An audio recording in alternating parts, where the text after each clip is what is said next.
This is the most must-watch epic disaster blockbuster of 2026. Hardman Gerard Butler makes a powerful return, and director Rick Romanwaugh once again sets off a post-apocalyptic wave. When the piercing alarm cuts through the Greenland bunker and the red alert for a radiation storm echoes across the entire world, the bunker they once relied on for survival becomes a cage. Flight becomes the only choice for humanity. Along this journey, there are unexpected allies, as well as treacherous betrayals that are hard to guard against. Every step seems to hover on the edge of life and death. This time, Gerard Butler once again uses his tough guy persona to interpret the faint glimmer of humanity in a desperate situation. This is the legendary sequel to its predecessor, Greenland: Migration. The story takes place 5 years after the comet Clarke struck the Earth. By this time, the surface ecology has completely collapsed, and the globe is plunged into a desperate state of permanent freezing and residual radiation. The once prosperous cities have turned into ruins, and the surviving humans huddle in bunkers, barely clinging to life. Today, John is ordered to go outside to search for supplies. But as he looks out, the ground is a desolate wasteland, with only a few abandoned ships floating on the sea. John opens the hatch and searches for a long time, but finds nothing at all. Just as he pins his hopes on the last vessel, a terrible message suddenly comes through the radio receiver. A barometric storm is forming near the coast. This means he must return to the bunker as quickly as possible. John dare not delay for a second. He immediately dives into the ship and rummages through it at top speed for life-saving supplies. Fortunately, this trip is not entirely in vain. Seeing the storm getting closer and closer, John quickly wraps the found supplies in his arms and turns to run toward the bunker with all his might. Just 1 second before the storm is about to swallow him up, he crawls into the blast-proof door with everything he has, escaping by the skin of his teeth. At this moment, the military is holding an emergency meeting. Since the Greenland bunker has struggled to hold on for 5 years, it is no longer as stable as when it was first built. The aftershocks from the comet strike have caused the tectonic plates beneath the bunker to shift continuously. The walls have repeatedly shown cracks and small-scale collapses. To maintain order, the bunker administrators decide to implement a resource rationing system for everyone. However, things are not without a turning point. Through monitoring the volcano, Dr. Amina discovers that the size and shape of a certain volcano's crater wall seem to prevent the formation of radioactive storms. This characteristic, combined with its depth, makes it a safe zone. But the problem is, this volcano is located in the south of France. Wanting to migrate there is a pipe dream. Moreover, there are reports of war breaking out there, and Europe is currently in a state of chaos. So, as for whether to migrate, everyone holds different opinions. Meanwhile, John is no longer the impulsive man he once was. 5 years of bunker life have made him steady and pragmatic. He uses his engineering skills every day to repair equipment in exchange for extra resource rations. His wife, Allison, relying on her basic medical knowledge, has become a temporary nurse in the bunker, responsible for treating common illnesses of the survivors while meticulously planning every bit of the family's supplies. John's son, Nathan, is now 15 years old. Years of living without sunlight have made him yearn for the outside world. So on this day, he sneaks out when no one is looking. Although it doesn't lead to any serious consequences in the end, John still gives Nathan a fierce tongue lashing after finding out. The radiation outside is off the charts right now, and one wrong move could cost them their lives. However, Nathan doesn't care about this at all. Facing his father's accusations, he remains indifferent and even makes a random excuse to leave. Early the next morning, a vehicle full of immigrants slowly drives toward the bunker. Upon receiving the news, the bunker administrators immediately order the tunnel to be opened to receive the immigrants. But just then, different voices appear at the meeting. Some people feel that they can hardly protect themselves now and simply don't have the energy or capacity to save others. While both sides are arguing over this, John is repairing equipment as usual. To his surprise, he looks up and finds the walls are cracking at a pace visible to the naked eye. Before he can report the situation to the administrators, the bunker suddenly begins to shake violently.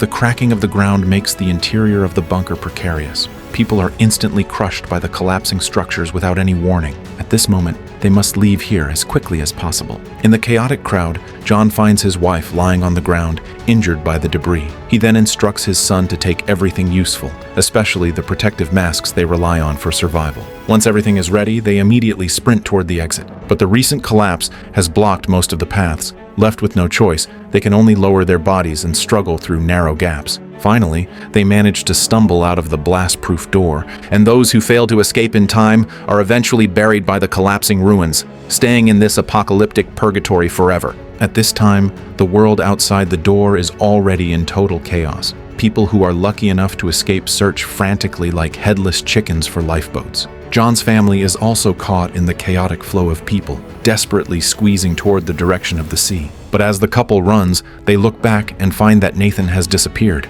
It turns out Nathan collapsed halfway due to physical exhaustion. Seeing this, John immediately pulls his son up.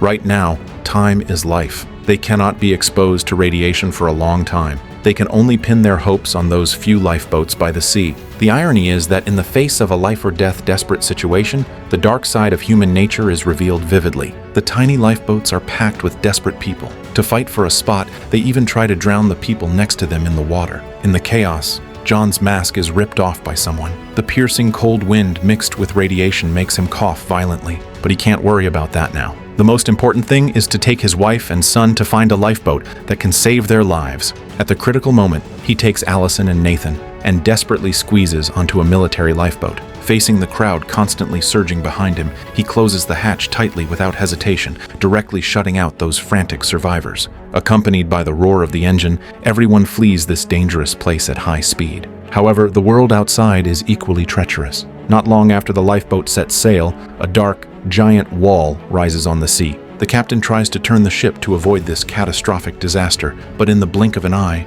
the giant wave completely submerges the vessel. Allison holds her son tightly, huddling in a corner. Fortunately, after a period of violent jolting, the lifeboat finally stabilizes and continues to sail toward the unknown distance. On the way, someone suggests heading to the nearest Iceland, but that place has long since disappeared under the influence of water currents. Right now, the best choice might only be Europe. John feels they should move toward the southeast. That way, they should be able to reach England directly in about a week. Seeing that everyone has no objections, the captain immediately speeds up toward the destination. Time quickly reaches the second day. A whole night of sailing has left the lifeboat low on fuel. With no other way out, they can only leave it to fate, letting the lifeboat drift with the direction of the current. During this period, all remaining supplies must be rationed. At the very least, they must hold out until they reach the destination. Fortunately, after 2 days of grueling navigation, the lifeboat finally comes to a halt after drifting all the way south. John pops the hatch and realizes they have actually reached Liverpool, England. And surprisingly,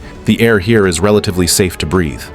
Now, the most important thing for them is to find a shelter. But what puzzles everyone is why the lifeboat stopped at sea. John looks down and discovers that they have actually landed on a rooftop. In other words, all the buildings in this area have long been completely swallowed by seawater. John spots a passage not far away, so he immediately grabs an oar from the cabin and works with the captain to slowly maneuver toward it. Finally, everyone follows the passage all the way forward and finally stops the boat steadily at the end, successfully landing. Clearly, this area has been abandoned for a long time. To continue surviving here, the first task is to find water and food, and then find a shelter that can provide cover from the wind and rain. Just as everyone gathers to discuss the next move, Nathan suddenly sees a few figures not far away. Driven by curiosity, they quietly follow them. What they find inconceivable is that after crossing this desolate street, a bustling market appears inside, and from the state of the people, they seem to have become accustomed to living outside. The scene before them makes John and the others find it hard to believe. This leaves them wondering, could the environment here actually sustain daily life? However, as they go deeper into the market, the cruel laws of survival behind this seemingly peaceful place gradually reveal themselves. Several soldiers are guarding the outside of a shelter. Anyone without a pass is not allowed to enter. Fortunately, John and his group are following the supervisor from the Greenland station and have passes that meet the requirements. However, just as Allison successfully passes the check and waits at the door for John and their son to enter, a riot breaks out in the crowd. The soldiers, without a word, directly shoot and take out an old man traveling with John. While everyone is immersed in grief, a terrifying storm is quietly approaching. Seeing that the shelter doors have closed with no other choice, John can only leave the companion's body where it is and take his wife and son to flag down a van, hoping the other party can take him and his family away to safety. John skillfully takes off his watch and hands it to the driver, Obi. Only then does the man agree to let them into the vehicle for shelter. Their destination is London. John wants to find his friend Mackenzie for help, but half a year has passed since their last call. No one knows if she is still alive. After several hours of long-distance travel, the group finally arrives at a forest outside London. To formulate the next survival plan, John proactively finds Obi to ask if anyone is heading south to France. As it turns out, the other man reveals that it is even more dangerous over there. Moreover, the volcanic safety zone Amina mentioned before sounds like an unreliable short-term prospect. While they are talking, his son Nathan walks over. But just as the two are about to return to the car, John suddenly senses a strange sound coming from the ground.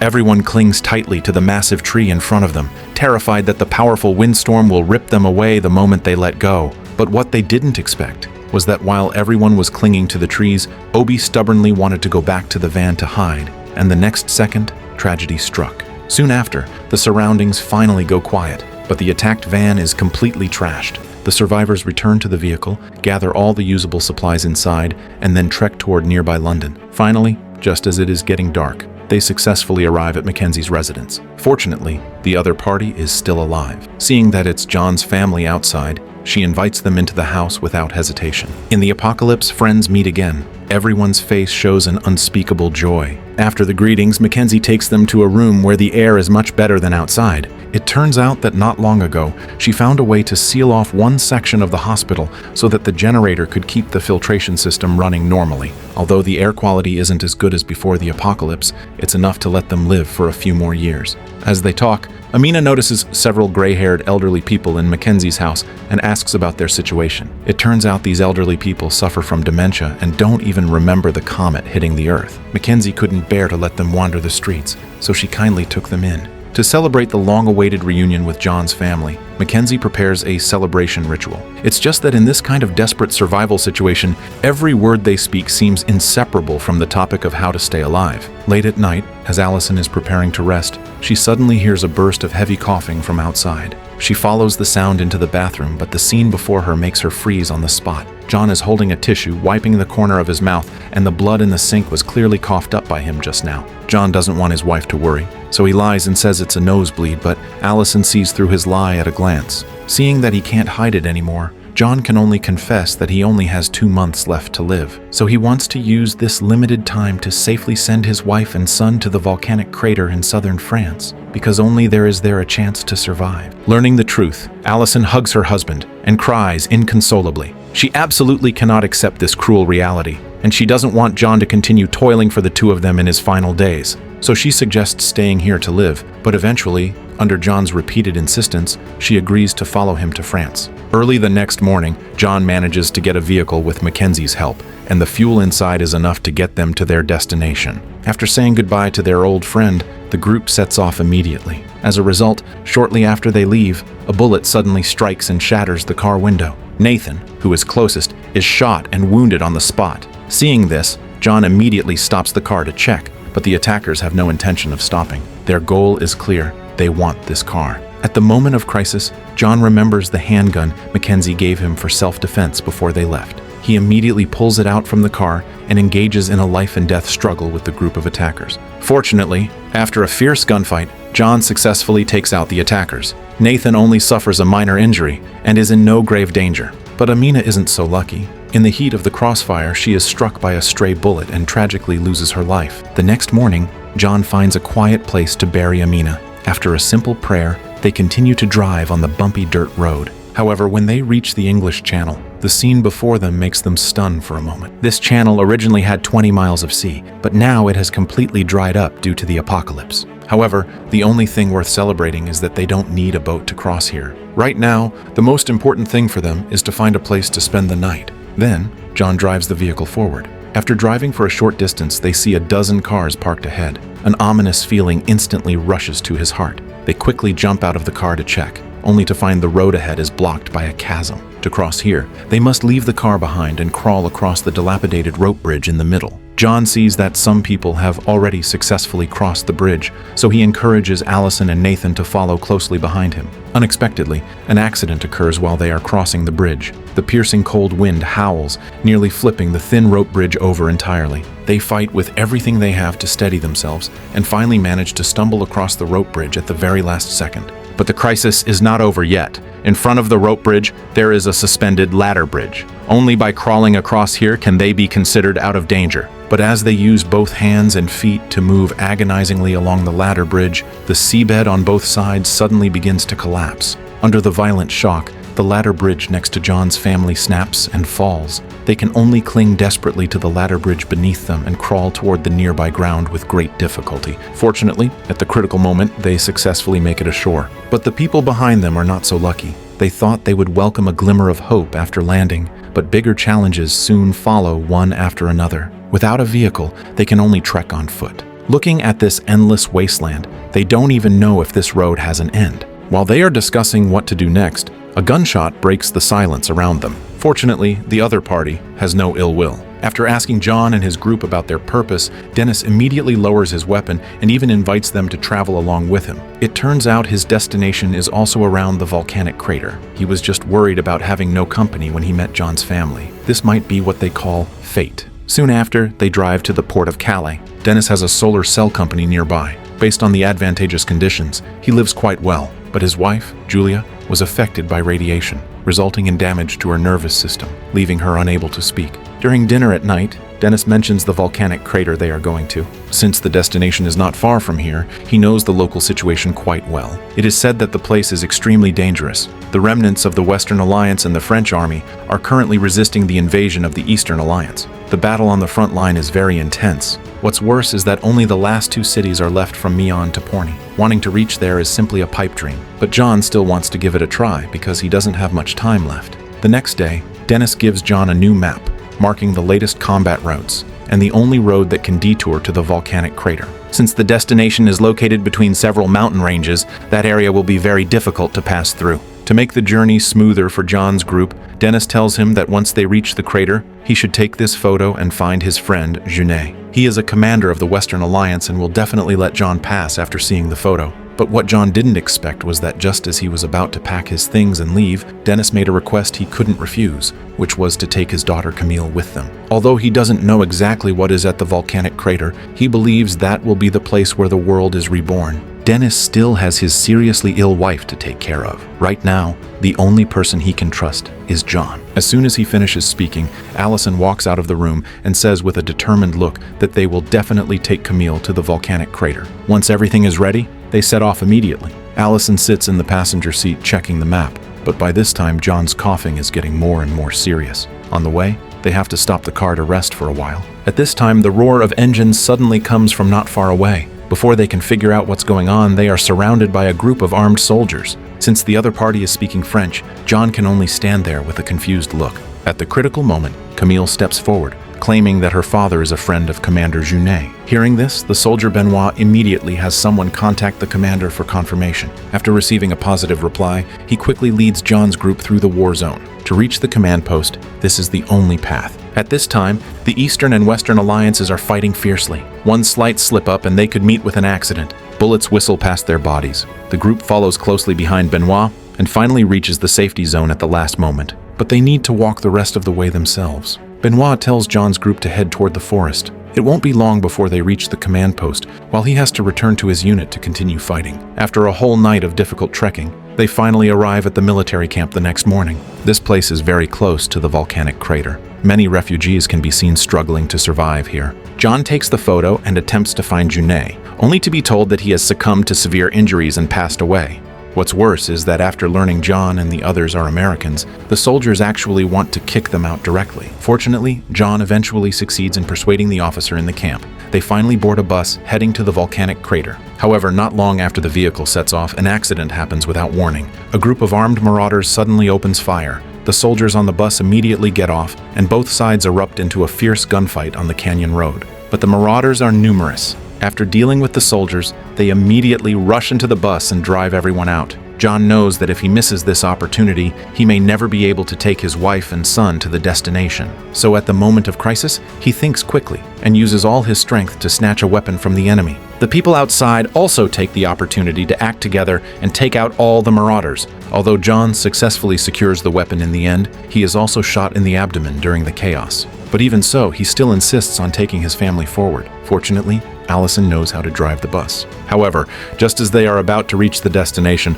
a stalled car ahead blocks the way. Left with no choice, everyone has to get off and continue on foot. Finally, 10 minutes later, they see a paradise-like place. This is exactly the impact crater of the comet Clarke and the volcanic crater they dreamed of before. But just as the family is immersed in joy, John can no longer hold on and collapses. Looking at her husband losing his body heat in her arms, Allison can't help but break down and cry. John ultimately used his own life to pave a path to new life for his family. The crater is full of vitality, and Allison will continue to live here with her son. The end of the story is a profound inquiry into love and life. The road to new life paved by John with his life allows the apocalypse and family ties to experience a strong collision. It turns out that in extreme environments, those persistent efforts to protect are far more meaningful than survival itself. The story ends here. Friends who are interested can watch the original film, Greenland: Migration.